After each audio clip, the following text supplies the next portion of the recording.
ധന്യമായ ഈ പ്രഭാതത്തിനെ കർത്താവിനെ വാഴ്ത്തുന്നു. കർത്താവിന്റെ ജീവന്റെ വചനവും സാക്ഷ്യവും കൊടുത്തമായി നിങ്ങളുടെ മുമ്പിൽ ഒരുമിച്ചായിരിക്കാൻ ഈ ആരാധനയിൽ പങ്കുകൊള്ളുവാൻ സർവശക്തനായ ദൈവം എനിക്ക് നൽകിയ ഈ നല്ല നിമിഷം ലോകത്തെ കർത്താവിനെ വാഴ്ത്തുകയും വിശേഷാൽ ഈ ദൈവസഭയ്ക്ക് ദൈവത്തിന്റെ പരിശുദ്ധാത്മാവ് അധ്യക്ഷനാക്കി വെച്ചിരിക്കുന്ന അഭിഷിക്തനായ ദേവദാസൻ സാബു പാസ്റ്ററോടുള്ള നന്ദിയും സ്നേഹവന്ദനവും ഈ തരത്തിൽ അറിയിക്കുന്നു. എന്റെ പിന്നിലായിരിക്കുന്ന അഭിഷിക്തനായ ദേവദാസനെ ഓർത്ത് കർത്താവിനെ സ്തുതിക്കുന്നു. അതുപോലെ സ്നേഹവന്ദനം അറിയിക്കുന്നു. സ്നേഹിതനായിരിക്കുന്ന ദേവദാസൻ കർത്താവിനെ സ്തുതിക്കുന്നു. സ്നേഹവന്ദനം അറിയിക്കുന്നു. ദൈവസന്നിധിയിൽ ഇന്ന് പ്രഭാതത്തിൽ ഒരുമിച്ച് നാം ആയിരിക്കുന്നു. ഇന്ന് നാം ഒരുമിച്ച് ഇവിടെ കടന്നത് ദൈവത്തിന്റെ കൃപ പ്രാപിച്ച് മടങ്ങുവാൻ വേണ്ടിയാണ്. സ്തോത്രം. ഇവിടെ നിങ്ങൾ കേട്ടതുപോലെ എന്റെ പേര് പാസ്റ്റർ ഫ്രെഡി ലൂയിസ് എന്നാണ്. അടൂരിനടുത്ത് ഏഴകുളത്തിനടുത്ത് കല്ലത്ത് എന്ന് പറയുന്ന സ്ഥലത്ത് ഇതിന്റെ ദിവസത്തെ സഭയുടെ ശുശ്രൂഷകനായി കഴിഞ്ഞ 8 വർഷങ്ങളായി അവിടെ കർത്താവിന്റെ മഹത്വ വേദിയിലായിരിക്കുന്നു. വളരെ അനുഗ്രഹിക്കപ്പെട്ട ഒരു ദൈവസഭ അവിടെ ഉണ്ട്. ഞാനിപ്പോൾ മുമ്പിൽ തിരുവനന്തപുരമായി നിൽക്കുമ്പോൾ അവിടെ എനിക്ക് വേണ്ടി പ്രാർത്ഥിക്കുന്ന ഒരു കൂട്ടം ദൈവമക്കൾ അവിടെയുണ്ട്. നിരന്തരമായ ഉപവാസമുള്ള പ്രാർത്ഥനയോടെ ഇവിടെ ആയിരിക്കുന്നു. അവരെ ഓർത്ത് കർത്താവിനെ സ്തുതിക്കുകയും അവിടെ നമ്മുടെ സ്നേഹവന്ദനങ്ങൾ ഇത്തരത്തിൽ എല്ലാവരെയും അറിയിക്കുന്നു. ദൈവം നമ്മെ ധന്യമായിട്ട് അനുഗ്രഹിക്കട്ടെ. എന്നെ തന്നെ എടുത്തു പറയാനായിട്ടൊന്നുമില്ല. ഒറ്റ വാദത്തിൽ പറഞ്ഞാൽ ഈ വചനവുമായി നിങ്ങൾ മുമ്പിൽ നിൽക്കുവാൻ ഞാൻ യോഗ്യനല്ലായിരുന്നു. എന്നാൽ യേശുവിന്റെ സ്നേഹവും അവന്റെ രക്തവും എന്നെ പ്രാർത്ഥനാക്കിയത് ഞാൻ പ്രാരംഭത്തിൽ തന്നെ പറയുവാൻ ആഗ്രഹിക്കുന്ന ഒരു വിഷയം, എവിടെ ചെന്നാലും അവിടെ പറയുന്ന ഒരു കാര്യം നിങ്ങളെ ഓർപ്പിക്കാൻ ആഗ്രഹിക്കുന്നു. പ്രവചന ശുശ്രൂഷ ദൈവം എന്നെ ഏൽപ്പിച്ചിട്ടില്ല. എന്നാൽ വിശ്വസിക്കുന്നവർക്ക് വേണ്ടി വ്യാപരിക്കുന്ന ദൈവശക്തിയുടെ അളവറ്റ വലിപ്പം ഇന്ന് പകലിൽ ഇവിടെ കേൾക്കുന്ന വചനത്തിൽ കൂടെ വ്യാപരിക്കും. അതിനപ്പുറമായിട്ട് അറിയാം. സ്തോത്രം. കഴിഞ്ഞ 8 വർഷമായി ദൈവം എന്നെ പഠിപ്പിച്ച ഒരു പഠനമാണത്. സ്തോത്രം. വചനത്താൽ കഴിയാത്ത ഒന്നുമില്ല. ഇന്ന് വിശ്വാസത്തോടെ ഞാൻ കേൾക്കുന്ന വചനം അത് എന്നോടുള്ള ദൈവത്തിന്റെ ശബ്ദമാണെന്ന് ആര് തിരിച്ചറിയുന്നുവോ, ആരുടെ ആത്മാവ് തിരിച്ചറിഞ്ഞ് ഏറ്റെടുക്കുന്നുവോ അവർക്ക് കേൾക്കുന്ന വചനം വിടുതലായി വ്യാപരിക്കും.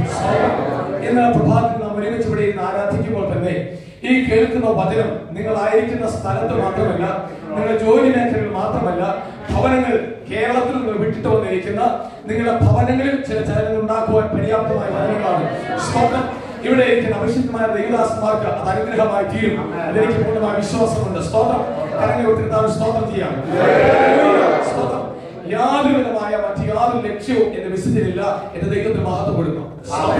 നിങ്ങൾക്ക് നൽകുവാനുള്ള സന്ദേശത്തിലേക്ക് നിങ്ങൾ ശ്രദ്ധയിരിക്കാൻ കർത്താവിന്റെ നാമത്തിൽ ശരണപ്പെടുന്നു. ഇതിനാധാരമായി യെശയ്യാപ്രവചനം 54-ാം അധ്യായം 11, 12 വാക്യങ്ങൾ വായിക്കും. 11-12 വാക്യങ്ങൾ. അരിഷ്ടയും കൊടുങ്കാറ്റിനാൽ അടിക്കപ്പെട്ട ആശ്വാസമറ്റോടുമായുള്ളവേ, ഞാൻ നിന്റെ കല്ല് അജ്ഞാനത്തിൽ പതിക്കുകയും നീലക്കല്ല് കൊണ്ട് നിന്റെ അടിസ്ഥാനം ഇടുകയും ചെയ്യും.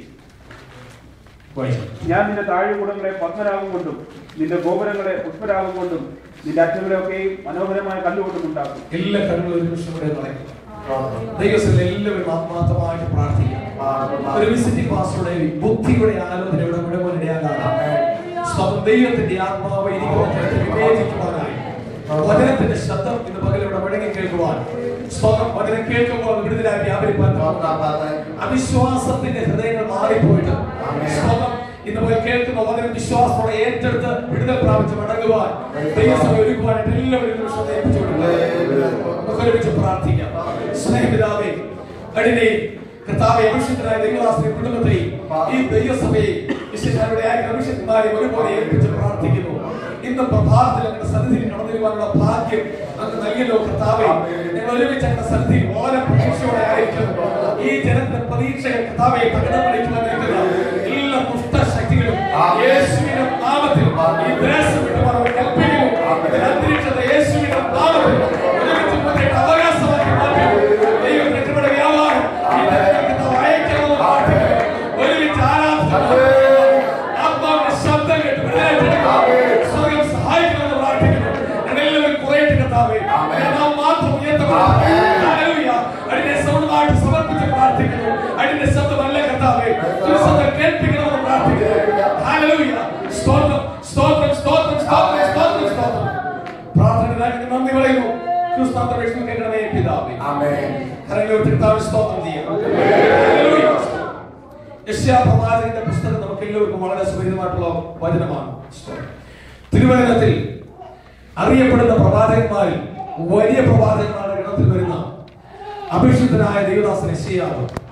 മുഖവരകൾ ഏറെ പറയുവാനുണ്ടെങ്കിലും സമയത്തിന് പരിമിതി എന്റെ മുമ്പിലുള്ളത് കൊണ്ട് നിങ്ങൾ ലഭിക്കേണ്ട തോതുകളിൽ ആ ഏറ്റവും പ്രധാനപ്പെട്ട സന്ദേശം നിങ്ങൾക്ക് നൽകേണ്ടതുകൊണ്ട് ആ പ്രവചനത്തിന്റെ മുഖവരകളിൽ നിൽക്കുവാൻ അധികം ആഗ്രഹിക്കുന്നില്ല. സ്തോത്രം.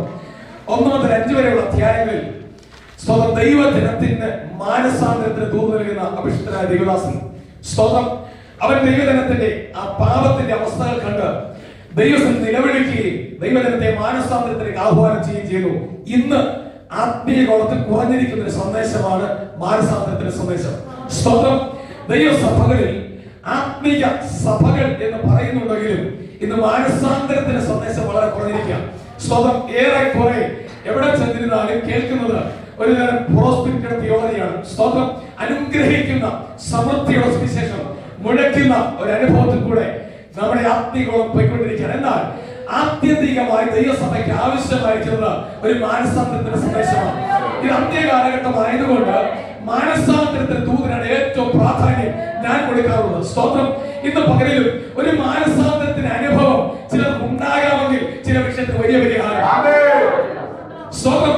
ദൈവം ഇച്ഛിക്കുന്ന ഒരു മാനസാന്തരം ഇസ്രായേൽ ജനത്തിന് ഉണ്ടാകുവാനായി ദൈവം ആഗ്രഹിച്ചതുകൊണ്ട് അഭിഷിക്തനായ ദൈവദാസനായ യെശയ്യാവിനെ എഴുന്നേൽപ്പിച്ചിട്ട് അവനിൽ കൂടെ ആലോചന പറഞ്ഞു, ജനം മാനസാന്തരപ്പെടണം. സ്തോത്രം. പാപത്തിന് വഴികളെ വിടണം. ഇന്ന് പകലിൽ ആത്മീയ ജനത്തിന് ആവശ്യം ഒരു മാനസാന്തരം തന്നെയാണ്. സ്തോത്രം. തിരിഞ്ഞു വരവ്, ഒരു മടങ്ങി വരവ് ചിലർക്ക് ആവശ്യം തന്നെയുണ്ട്. സ്തോത്രം. മടങ്ങി വരട്ടെ. മാനസാന്തരത്തിന്റെ സന്ദേശം 1 തൊട്ട് 5 വരെയുള്ള അധ്യായത്തിൽ നമുക്ക് കാണുവാൻ സാധിക്കും. 6ാമത്തെ അധ്യായത്തിലേക്ക് വരുമ്പോൾ അവിടെ കാണുന്ന കാഴ്ച, സ്തോത്രം, ദൈവാലയത്തിൽ ദൈവത്തിന്റെ മഹത്വം ആ പ്രവാചകൻ ദർശിക്കുന്നു. അതിൽ കൂടെ അഹംദർശനം തനിക്ക് ഉണ്ടാകുന്നു. തന്റെ പാപത്തിന്റെ അവസ്ഥ താൻ തിരിച്ചറിയുന്നു. സ്തോത്രം. പ്രസംഗിക്കുന്നവന് മാനസാന്തരം വേണം. ഒരു സ്തോത്രം ചെയ്യാമോ? സ്തോത്രം. ഹല്ലേലൂയ. ആത്മീയ നേതൃത്വത്തിന് ഒരു മാനസാന്തരം വേണം. സ്തോത്രം. സ്തോത്രം. അതിന്റെ അപജയം കൊണ്ട് ഈ നാളുകൾ ആത്മീയ അപജയം സംഭവിക്കുന്ന അഭാവം കൊണ്ട് അപജയം സംഭവിക്കുന്ന ഈ കാലഘട്ടത്തിൽ ആത്മീയ നേതൃത്വത്തിനും ഒരു മാനസാന്തരം ആവശ്യമാണ്. സ്തോത്രം. അവരവരെ തന്നെ ഒരു ബോധമുണ്ടാകണം. ഇതുവരെ വചനവുമായി നിങ്ങളുടെ മുമ്പിൽ ഞാൻ നിൽക്കുമ്പോൾ പ്രസംഗിക്കുന്ന എന്നോടുകൂടെ തന്നെയാണ് ഈ ശബ്ദം ഞാൻ തിരിച്ചറിയുന്നത്. സ്തോത്രം. സ്തോത്രം. പ്രസംഗം കൊള്ളാം, കാര്യമെല്ലാം ശരിയാണ്. പക്ഷേ പ്രസംഗം കൊണ്ട് ജീവിതം അവസാനിപ്പിക്കുന്നത് ജീവിതത്തിൽ അത് പ്രവർത്തനത്തിൽ കാണുവാൻ ഇടയായി തീരണം. സ്തോത്രം. അപ്പോൾ 6ാമത്തെ അധ്യായം തൊട്ട് നാം കാണുന്ന അങ്ങനെയുള്ള ഒരു ഭാഗമാണ് അഹം ദർശനം ഉണ്ടാകുന്നു. അകത്തെ മനുഷ്യനെ പറ്റി സ്വയബോധം ഉണ്ടായി ദൈവത്തിന് സമർപ്പിക്കുന്ന പ്രവാചകൻ. സ്തോത്രം. തുടർന്ന് നാം കാണുന്നത് 7 തൊട്ടുള്ള അധ്യായങ്ങൾ നാം കാണുന്നത് 13 വരെയുള്ള അധ്യായങ്ങളിൽ നാം കാണുന്ന കാഴ്ച, സ്തോത്രം, ഇമ്മാനുവേൽ എന്ന യേശു കർത്താവിന്റെ സ്തോത്രം അവന്റെ വെളിപ്പാടിനെ പറ്റിയാണ് കാണുന്നത്. ഇസ്രായേൽ ജനത്തിന്റെ മോചനത്തിന് വേണ്ടി രക്ഷകനായ ലോകത്തിലേക്ക് ഇറങ്ങി വരുന്ന ആ ദൈവപുത്രനായ ക്രിസ്തുവിനെ പറ്റി വളരെ വ്യക്തമായിട്ട് വരച്ചു കാണിക്കുന്നു. അടുത്ത അധ്യായം 27 വരെയുള്ള അധ്യായങ്ങൾ പഠിക്കുമ്പോൾ ഇസ്രായേൽ ജനത്തിന് വിരുദ്ധമായി അവരെ പലപ്പോഴും അടിമത്തത്തിലേക്ക് കൊണ്ടുപോയി തകർത്തു കളഞ്ഞ, അവരുടെ നന്മകൾ അപഹരിച്ചു കളഞ്ഞ, ആത്മീയമായി അവരെ തോൽവിയിലേക്ക് നയിച്ച സ്തോത്രം 10ഓളം ജാതീയ ശക്തിക്കെതിരെ ശക്തമായ ദൈവിക ന്യായവിധിയുടെ ദൂത് വിളിച്ചു പറയുന്നു. 27 മുതൽ തുടർന്നുള്ള അധ്യായങ്ങൾ നാം കാണുമ്പോൾ സ്തോത്രം ദൈവജനത്തിന്റെ മടങ്ങിവരവിൽ ദൈവം യഥാസ്ഥാനപ്പെടുത്തുന്ന ഭാവിപരമായിട്ടുള്ള കാര്യങ്ങൾ ചർച്ച ചെയ്ത് സ്തോത്രം ശക്തമായ ദൂത് അറിയിച്ച് ആ പ്രവചന ഭാഗം അവസാനിക്കുന്നു. അങ്ങനെയാണെങ്കിൽ ഇന്ന് പ്രഭാതം നാം വായിച്ച വേദഭാഗം വരുന്നത് ഇസ്രായേൽ ജനം മാനസാന്തരപ്പെട്ടാൽ, ഇസ്രായേൽ ക്രമീകരണം ഏൽപ്പിക്കപ്പെട്ടാൽ അവരെ ദൈവം പണിതെടുക്കുന്ന ഒരു കാഴ്ചയാണ് ഈ 84ാം അധ്യായം വരച്ച് കാണിക്കുന്നത്. സ്തോത്രം. ഞാൻ വിളിച്ചു പറയട്ടെ, ഇന്ന് പ്രഭാതത്തിൽ ഈ സന്ദേശം കേൾപ്പിക്കുവാൻ ചിലർ ദൈവം കൊണ്ടുവന്നിരിക്കുകയാണ്. ഒരു പണിക്ക് വേണ്ടിയാണ് ദൈവത്തിനെ ഇവിടെ കൊണ്ടുവന്നിരിക്കുന്നത്. ചിലരെ അടിസ്ഥാനമിട്ട് പണിയുവാൻ ഈ പ്രഭാതത്തിൽ ദൈവത്തിന് ആഗ്രഹമുണ്ട്. ദൈവത്തിന് പദ്ധതിയുണ്ട്. സ്തോത്രം. ആ പദ്ധതി ഈ വന്നത് കൊണ്ടാണ് ഇന്ന് പ്രഭാതത്തിൽ ദൈവത്തിനെ ഓടിച്ചിവിടെ കൊണ്ടുവന്നത്. സ്തോത്രം. ഇന്ന് പകൽ മടങ്ങി പോകുമ്പോൾ ആ പണിക്ക് വേണ്ടി ഏൽപ്പിക്കപ്പെട്ടവരെ മടങ്ങുന്നുവെങ്കിൽ തീർച്ചയായും ദൈവത്തിന്റെ മനോഹരമായ ഒരു പണിയായി നിന്റെ ജീവിതത്തിന്റെ കുടുംബം ദൈവസഭ മാറുന്ന കാഴ്ച കാണും. സ്തോത്രം. സ്തോത്രം.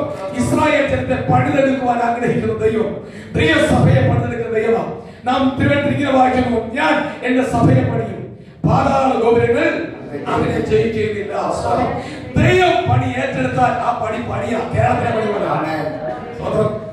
നമ്മുടെ കേരളത്തിൽ പല പണിയും നടക്കും. ഞാൻ ഇവിടെ വന്നപ്പോൾ എനിക്ക് കണ്ട കാഴ്ച ഇവിടുത്തെ പല പണികൾ നല്ല ഭംഗിയായി പണിതിട്ടുണ്ട്. ഇതിന്റെ ആദ്യത്തെ വിസിറ്റാണ്. ദീർഘമായ വർഷങ്ങൾ എന്റെ ജ്യേഷ്ഠൻ ഇവിടെ ഷാർജയിൽ താമസിക്കുന്ന കുടുംബമായിട്ട് 15 വർഷങ്ങളായിട്ട് അദ്ദേഹം ഇവിടെ ഉണ്ട്. ആക്റ്റീവായിട്ട് നിങ്ങൾക്ക് ഒരുപക്ഷെ അറേഞ്ച് ചെയ്യുവാനെന്നാണ് ആ പേര് പറഞ്ഞത്. തബലയൊക്കെ വായിക്കുകയും ICPFന്റെ പ്രവർത്തനങ്ങളൊക്കെ ഇടപെട്ട് നിൽക്കുന്ന ഒരു ദൈവദാസനാണ്. സ്തോത്രം. കഴിഞ്ഞ 8 വർഷങ്ങളായി എന്നെ ഇവിടെ ക്ഷണിക്കുന്നുണ്ട് വിദേശത്തേക്ക് വരുവാൻ. പക്ഷേ ഈ 8 വർഷങ്ങളിലും ഞാൻ പറഞ്ഞ ഒറ്റ വാക്യമാണ്, ഒരു സാധാരണ വിസിറ്റ് പാസ്സായിട്ട് ഇവിടെ വന്നിട്ട് പോകാൻ എനിക്ക് ആഗ്രഹമില്ല. സ്തോത്രം. ദൈവം ഈ സഭയ്ക്ക് അവിടെയുള്ള സഭകൾക്ക് എന്തെങ്കിലും ദൂരം എന്നെ ഏൽപ്പിച്ചിട്ട് നീ പോകാൻ പറഞ്ഞ് പോകാൻ ബാക്കി എല്ലാ സംവിധാനം എന്റെ ദൈവന്റെ വീട്ടിൽ തന്നിട്ടുണ്ട്. സ്തോത്രം. ഹല്ലേലൂയ. അപ്പോൾ അങ്ങനെ ഞാൻ ആയിരുന്നവനാണ്. ദൈവം എന്നോട് പറഞ്ഞ ചില സന്ദേശങ്ങൾ നിങ്ങൾക്ക് നൽകി തരുവാൻ വേണ്ടി മാത്രമാണ് ഇന്ന് പ്രഭാതത്തിൽ ആഗ്രഹിക്കുന്നത്. ദൈവം നമ്മളെ ഓടിച്ചിവിടെ കൊണ്ടുവന്നിരിക്കുന്ന ചില പണിക്ക് വേണ്ടിയാണ്. സ്തോത്രം. ഈ പ്രഭാതത്തിൽ ആ പണി നടക്കണം. ദൈവം പണിഞ്ഞാൽ പണി പണിയാകും. സ്തോത്രം. ദൈവമല്ലാതെ ലോകത്തിൽ ആര് പണിഞ്ഞാലും പണി ചെയ്യാൻ നേരെയാകത്തില്ല. സ്തോത്രം. കേരളത്തിലെ പണിയുടെ പ്രത്യേകത എന്ന് പറഞ്ഞാൽ പണിതേച്ച് പോകുന്നതിന് തൊട്ട് പുറകെ സാധനം താഴെ വരും. സ്തോത്രം. എന്നാൽ ഇവിടെ വന്നപ്പോൾ ഞാൻ കണ്ട കാഴ്ച നിൽക്കുന്നുണ്ട് തന്നെ.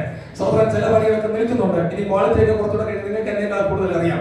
എന്നാലും ഒരു കാര്യം എനിക്ക് ഉറപ്പാ, ദൈവം പണിയാൻ തീരുമാനിച്ച് പണിഞ്ഞിട്ടുണ്ടെങ്കിൽ ആ പണി ഇവിടെ താങ്ങില്ല. സ്തോത്രം. ലോകത്തിലെ ഏത് എഞ്ചിനീയർ പണിതാലും അതിനെല്ലാം എക്സ്പയറി ഡേറ്റ് പറയാം. ഹല്ലേലൂയ. കേരളത്തിൽ ഇപ്പൊ കൊടുമ്പിരി കൊണ്ട് വിവാദം നടക്കുകയാണല്ലോ മുല്ലപ്പെരിയാർ അണക്കെട്ടിനെ പറ്റി. 1000 വർഷത്തെ വലിയ കാര്യങ്ങളൊക്കെ പറയുന്നുണ്ടെങ്കിലും ബലക്ഷയമുണ്ടെന്ന് പറഞ്ഞുകൊണ്ടിരിക്കുന്നു. അപ്പൊ സകല പണികൾക്കും ലോകത്തിൽ ഒരു പരിമിതിയുണ്ട്. എന്നാൽ ദൈവം പണ്ട പണിത് ഇന്ന് പകൽ നിന്റെ ജീവിതത്തെ, നിന്റെ കുടുംബത്തെ, നിന്റെ പ്രവൃത്തി മേഖലകളെ ദൈവത്തിന്റെ കാര്യങ്ങളെ ഏൽപ്പിച്ചു കൊടുക്കാമോ? അവനൊന്ന് പണിയട്ട്. ആ പണി ചെയ്യാൻ അവനെ വിട്ടുകൊടുക്കാമെങ്കിൽ ആ കാര്യം സാധിക്കും. അത് നിലനിൽക്കുന്ന പണിയായിരിക്കും. പക്ഷെ ഒരു കാര്യമുണ്ട്, ദൈവം പണിയണമെങ്കിൽ ചില വ്യവസ്ഥകളുണ്ട്. ദൈവം വ്യവസ്ഥയിൽ കൂടെ പണിയത്തുള്ളൂ. ദൈവം ഏതെങ്കിലും അവസ്ഥയിൽ കൂടെ പണിതു പോകുന്ന ദൈവമല്ല. ദൈവം ചില വ്യവസ്ഥകൾ വെക്കും. ആ വ്യവസ്ഥയ്ക്കനുസരിച്ച് നാം ഏൽപ്പിച്ചെങ്കിൽ മാത്രമേ പണി നടക്കത്തുള്ളൂ. ചില പറഞ്ഞ കർത്താവേ, നീ അങ്ങ് പണിതോ, ഞാനിപ്പോ ഇങ്ങനെ ഇരിക്കുന്ന പോലെ നയമം പണ്ട് പറഞ്ഞ പോലെ എനിക്ക് കർത്താവ് വിടുതലൊക്കെ എനിക്ക് വലിയ താല്പര്യമാണ്, അനുഗ്രഹം വലിയ ഇഷ്ടമാണ്. പക്ഷെ ഈ പോകുന്ന വഴിക്ക് അവരുടെ ക്ഷേത്രം കാണുമ്പോൾ ഞാനൊന്ന് കയറി പോകും, അതൊക്കെ ക്ഷമിച്ചേരും. അത് പറ്റത്തില്ല. ഒരു സ്വന്തം ചെയ്തേ. ദൈവം ആഗ്രഹിക്കുന്ന തലത്തിൽ നീ നിന്നെ തന്നെ വിട്ടുകൊടുക്കുവാൻ നീ ഇന്ന് പകലിൽ ഈ പ്രഭാതയാമത്തിൽ നീ തയ്യാറാണെങ്കിൽ നീ കണ്ടിട്ടില്ലാത്തൊരു പണി നിന്റെ കുടുംബത്തിനുള്ളിൽ ദൈവം ചെയ്യും. നിന്റെ ബുദ്ധിയുടെ പ്രമാണം മാറ്റിവെച്ച്, യുക്തിയുടെ ആലോചന മാറ്റിവെച്ച് ഇതുപോലെ ദൈവത്തിന്റെ കരങ്ങളിലേക്ക് ഒന്ന് ഒതുങ്ങിയിരിക്കാമോ? ദൈവത്തിനെ പണിത് പുറത്തുകൊണ്ടിരുന്ന കാഴ്ച നീ കാണും. ദൈവം പണിയുവാൻ ആരംഭിക്കുക. ചില വ്യക്തികളെ ദൈവസഭയെ അടിസ്ഥാനമിട്ട് ദൈവം ശക്തിയോടെ പണിതെടുക്കുന്ന ആ പദ്ധതിക്ക് കർത്താവ് വായിച്ചു ദൈവം പണി തുടങ്ങിയിരിക്കുക. എത്ര വിശ്വസിക്കുന്നു? 2012 തകർന്നു പോയി എന്ന് കരുതിയ മണ്ഡലത്തിൽ, ഈ 2015 തകർന്നു പോയ മണ്ഡലത്തിൽ ഈ 2012 ചില പണിയുടെ വർഷമായി ചിലർക്ക് മാറ്റപ്പെടട്ടെ. ഈ പ്രാരംഭ ദിവസങ്ങളിൽ തന്നെ ഇതുവരെ കണ്ടിട്ടില്ലാത്ത ഒരു പണിയിലേക്ക് ദൈവത്തിൽ കുടുംബങ്ങളെ കൊണ്ടുവരട്ടെ. എത്ര ദൈവം വിശ്വസിക്കുന്നു? ദൈവം പണി ആരംഭിക്കുന്നു. ദൈവം പണി ആരംഭിക്കുമ്പോൾ ആ ദൂത് ഇങ്ങനെ തുടങ്ങുന്നു. അരിഷ്ടയും കൊടുങ്കാറ്റിനാൽ അടിക്കപ്പെട്ട മൂലമായുള്ളവേ, ഞാൻ നിന്റെ കല്ല് അഞ്ചനത്തിൽ പതിക്കും. അരിഷ്ടയും കൊടുങ്കാറ്റിനാൽ അടിക്കപ്പെട്ടവൾ. ശക്തമായ കൊടുങ്കാറ്റ് ജീവിതത്തിൽ അടിച്ചിട്ട് അരിഷ്ടതയുള്ളവരാൽ സകലം തകർന്നു എന്ന് കരുതിയിരിക്കുന്ന മണ്ഡലത്തിൽ, ഇനി ആരാലും പണിയുവാൻ കഴിയത്തില്ല എന്ന് ചിന്തിക്കുന്ന മണ്ഡലത്തിൽ ദൈവം വാഗ്ദാനം വചനത്തിന്റെ വെളിപ്പാടിൽ നിന്ന് വിളിച്ചു പറയാൻ ആവശ്യപ്പെടുന്നു. ഹല്ലേലൂയ. അടിസ്ഥാനമിട്ട് അവനത് പണിയുവാൻ തുടങ്ങിയ